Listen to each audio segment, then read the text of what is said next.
jedan IT-evac Adis Jugo kaže, gle, ja ti radim dugo web stranicu za zabranjeno pušenje, njima to treba, daj, spojit ću te sa menadžerom. Znači od tada radiš sa zabranjenim još? Da. Wow.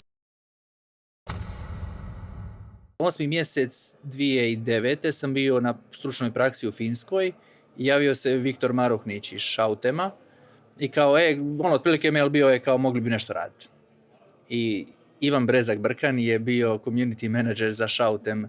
Prije on je tada upravo odlazio i oni su trebali novog community managera koji bi pisao blog, i koji bi tweetao, potrefilo se točno ova situacija.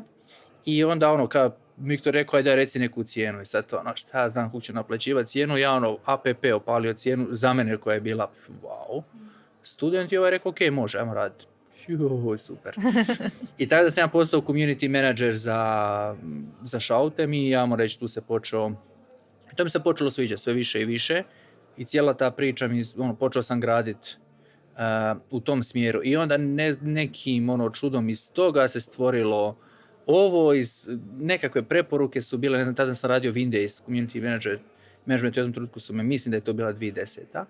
Su me zvali za Windayse, na tim Windaysima dođe jedan IT-evac Adis Jugo kaže, gle, ja ti radim dugo web stranicu za zabranjeno pušenje, njima to treba, daj, spojit ću te sa menadžerom.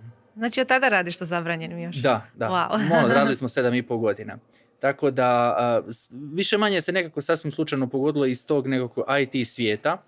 Unutar tog IT svijeta sam bio, pa je njima trebao netko ko zna IT, ko zna marketing i onda su krenule te nekakve prve preporuke i ja sam krenuo sa društvenim mrežama, tada Twitter je bio fora i sve, što sad više u Hrvatskoj nije na toj razini kao što je nekada bilo, ali to ona stara Twitter ekipa i Twitomanije prve i Twitapi i sve ono što se tada događalo, to je ta scena koju smo mi bili preko 10 godina, cijela priča je tada nastala i to je tako nekako, cijela ta priča krenula sa moje strane.